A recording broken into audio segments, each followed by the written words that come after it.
Merry Christmas. And as you get your heart ready and your family ready for this big weekend, I'm very thankful that you're taking a couple minutes to watch this very special weekend preview video. Christmas Eve, Christmas Day are just around the corner. And as you get ready to prepare and celebrate the birth of Jesus, I wanted to take a moment and share with you a story. Just a couple days ago, I was at a Starbucks here in central Indiana. And for those of you who've gone to Starbucks, you know that there's a board. It's a community board, a lot of thank yous and different things like that. Even announcements are up on this community board. This particular community board had a handwritten note on a paper towel. And at first, I didn't think much of it. I thought it was something having to do with something that happened there at the store.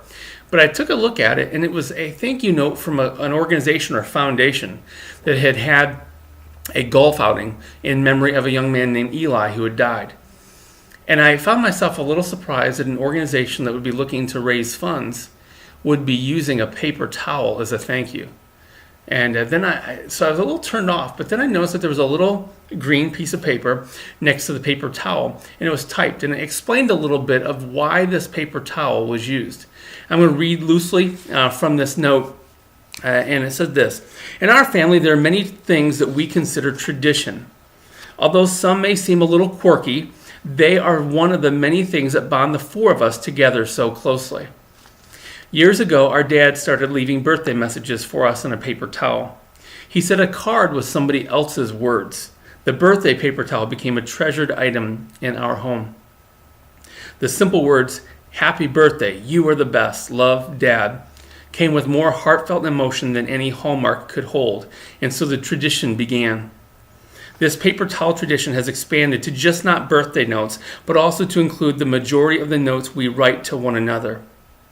In fact, the last note Eli," again, this is a young man who died, "the last note Eli wrote was on a paper towel to his mom and dad, telling them he loved them and would meet them for lunch."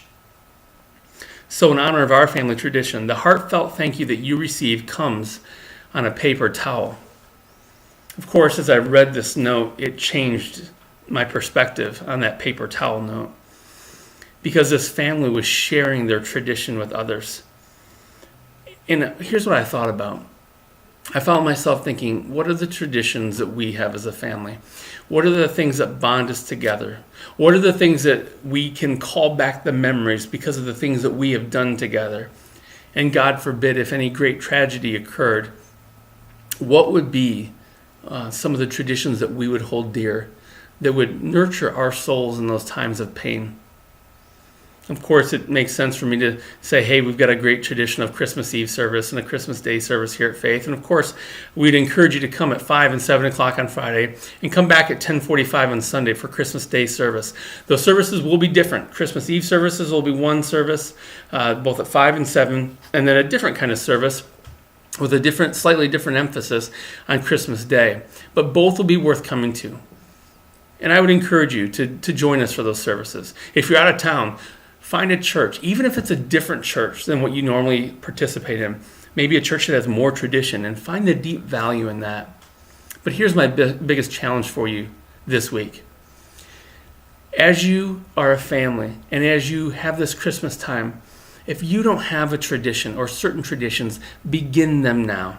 And you may say, well, I don't know how to start. Well, I don't know about you, but there was a dad who simply took a napkin, a paper towel, and he said, we're going to use this, and we're going to use this to begin our traditions in our family. Let me encourage you. Now is the time, if you don't have things that you hold dearly as a family, to do something. Some friends of ours have breakfast, the same kind of breakfast every Saturday morning. As much as they can, that's a protected, hallowed time. Others have a night once a month that they get together for a certain kind of a meal. Other people do different things, maybe around the Christmas tree before you open gifts, to read Luke 2.